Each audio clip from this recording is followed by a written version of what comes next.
Privyet, Guten Tag, Hola, hello everyone, how you doing? Today I want to talk a little bit about what this 91Z28 and what this channel means to me. So get you some coffee and sit down and watch.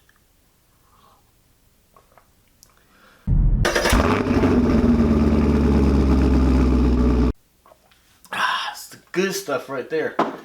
Alright, so as many of you that watch the channel for quite a while know that in 1992 I had bought my first brand new car, and it was a beautiful black Z28. It was the 5.7. It had the dual cat exhaust, the disc brake rear end, the G92 performance package, exactly like what this car has. And unfortunately, life throws stuff at you, and I couldn't keep the vehicle any longer. I got out of the Army. I was going to school for criminal justice to get my certification for law enforcement, and I was delivering newspapers in the morning for the St. Pete Times. I was dropping about 1,000 papers on Sunday and 800 or so during the week, and I really needed a pickup. So, you know, I needed money, I needed a career, I needed stuff, so I had to sell the car and buy the pickup so I could do this job. And, you know, I've missed the car ever since. So now I have this car, and for me this is kind of what redemption, and I'll explain this a little bit. You know, my first car is a 69 Camaro, and it was about as simple as you can get. You needed 12 volts to an ignition coil, a fuel line, and bam, it ran. No questions asked. Very, very simple. Then I started getting into these cars with the fuel injection, and, you know, I didn't know a lot about it. I had heard, you know, there's people like, oh, as soon as you touch anything, you'll mess the computer up and that. And I didn't know who could do tuning. I didn't know anything about tuning. I know companies like Hypertech had sold chips that you could put in, but I really didn't know anything about it. I was kind of terrified to mess with it, believe it or not. You see me in here just ripping this thing down to the bare bones, to just a bare short block, but I really didn't know that much about them. And a matter of fact, my car had overheated on me one day. I was driving through Tampa. It started overheating. I knew my friend's stereo shop was fairly close, so I pulled in there. I had access to tools. So I needed to get to the thermostat, and that meant removing this big air intake system right here, which opens to the throttle body, because the thermostat was like right underneath here and I couldn't reach it with this in the way. So as I pull the radiator hose off, so your thermostat housing would have been, this is, yeah, the driver's side, so the thermostat's like about like right here. When I pulled the hose off, I splashed antifreeze into the throttle body. Now there's a hole in the very bottom here, let me see, in the very bottom here that leads to a sensor. Where is it? Right here on the bottom. You can see this tube, this sensor here that threads in.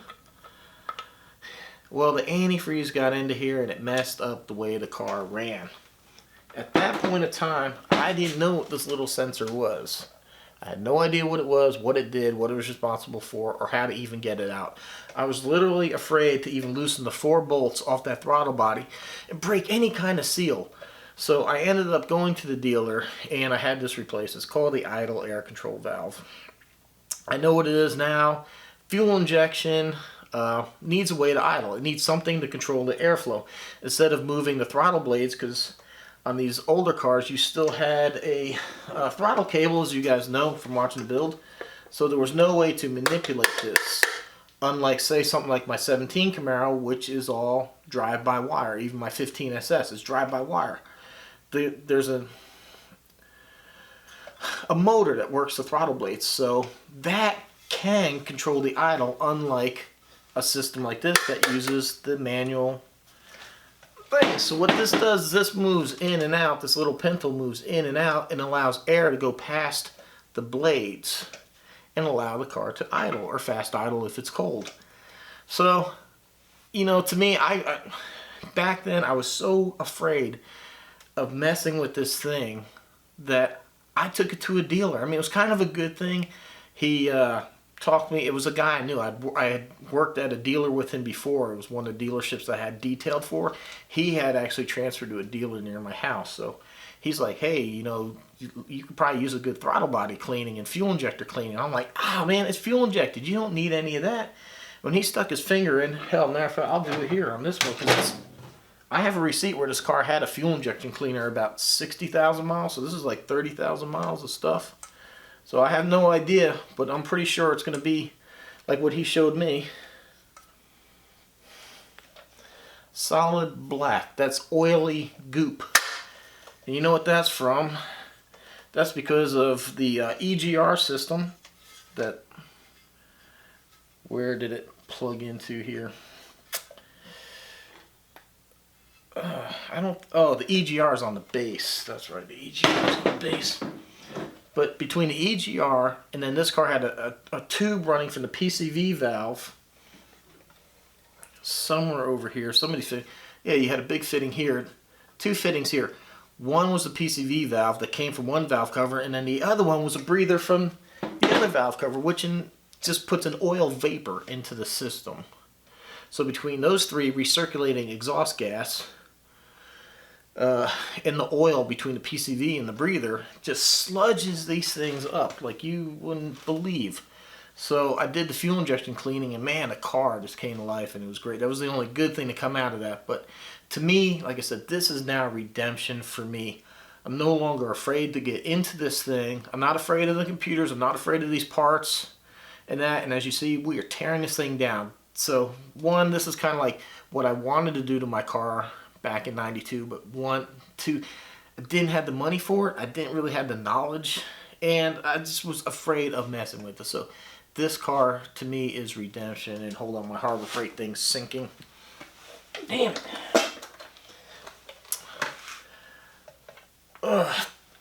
That's better. My stool just kept lowering down.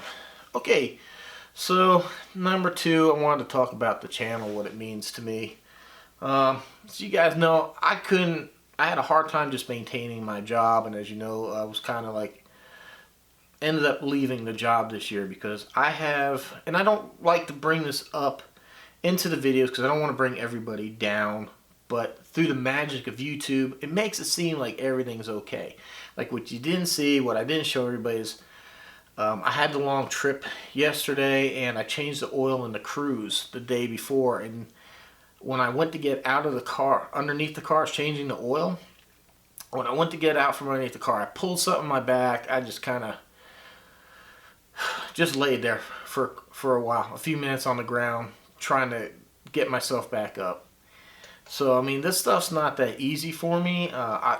You know, the great thing with this channel, what I do is I can work very slowly at my leisure. I can come out here and work for 1 hour. I can work for 30 minutes. I walked out here at the garage, looked at the car, shook my head, and went back in because I just didn't have the ambition or motivation to do anything. So, you know, with my back causes me a lot of sleep disturbances. I don't sleep very good. I tend to be tired a lot, and I have very little motivation a lot of the time to do anything. And it's because of you guys that make the comments and stuff like that. It motivates me to just get out here and keep working on the car because I know everybody wants to see the outcome of this stuff. And I just want to thank everybody for that support because it does. When I say it truly means a lot to me, it truly does because it's what motivates me to just not like lay in bed. I mean, I had a job. I was responsible for making this mortgage, making car payments, stuff like that. That job is my lifeline to say, you know, I needed that job. But it gets to the point where like physically, mentally, and that I couldn't maintain it because they want you, you know, and it's reasonable. Job wants you to be there on time. You have sleep problems. You can't get up on time, if at all. I mean, I was supposed to be at work at 6 in the morning. Next, I wake up at 9, 10 in the morning. Half my day's gone. They're like, why didn't you call out? I'm like, well, by the time I woke up, half the shift was over. So it's just kind of a horrible situation. At least here with YouTube and that, what's going on is I had the freedom to do as I want, but I also still find it very hard to keep it up and keep it going. But with everybody's support, it really does help me motivate to do it. And I do enjoy getting on the computer and editing the videos. I mean, sometimes I get on a computer and I stare at the screen for 10 minutes and I want to fall asleep. And sometimes sitting in a chair is just uncomfortable. I'll sit down and I can't do it. Other times I'll come out here and work in the car, I can't do it. So then, you know, at least I kind of had that luxury of, if I don't feel like I can work on the car, I'll work on the video. So if I feel like I'm falling asleep on the videos, I can come out here and work on the car and I could do it as I want. Like I said, I can work 2 hours taking that, work 2 hours taking. I mean, not the best thing, but anyhow, I guess the bottom line is, the videos don't reflect everything that's going on. I don't want to put everything in there because nobody wants to see the negative me come in and go, oh God, I can't move, I'm not working. No, you just want to see me fix the car. And like I said, I don't want to make the videos because I wouldn't want to watch somebody just complaining that they can't move all the time. So just know it's not as easy as what it looks like, and I don't show everything that goes on in the videos. What seems like I might be out here for 8 or 10 hours wrenching on the car isn't true. It maybe looks like I'm just like sliding in and out from underneath this car, and that's not happening either. It is a little bit harder for me to keep it going, but your guys' comment, the support, watching the subscribers grow every day keeps me going. Doing the video, sitting on the computer keeps my mind fresh. It just keeps me from going out of my mind, just sitting here not doing anything like that. It really does help me a lot, so I do appreciate everybody's support. So the channel does mean a lot to me. It keeps me going. It gives me something to do. It motivates me to go out here and do these things. Like I said, I'm not really a people person. I go to car shows and I want to talk to people. If somebody comes up to me and talks, I'm probably getting a conversation with you, but I will never just approach somebody and talk. I mean, I'm not really like people person. I'm trying to help and break out of that with this channel. I kind of hope and maybe get out of my shell a little bit. I don't know, but it's just things that I'm trying to work on as a person. And like I said, the channel and the video editing stuff that helps me out. It makes me think. I research parts for the car, and it gives me kind of like a purpose in what I'm doing. I guess what I'm trying to get at. So hopefully this didn't ramble too long.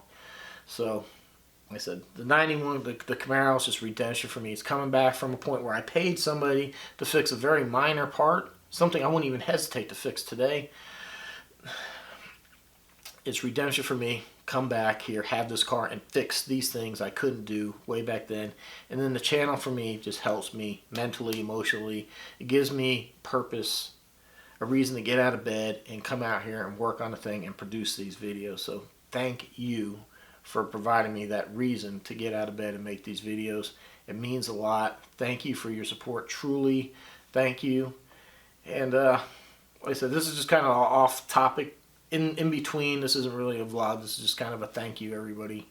And I don't even know what more to say. Just thanks for watching. Please subscribe if you haven't. Like, shares, comments, appreciated. And it does mean the world to me, everybody's support. And hopefully, we can really grow this thing. So see you on the next one. Thanks for watching.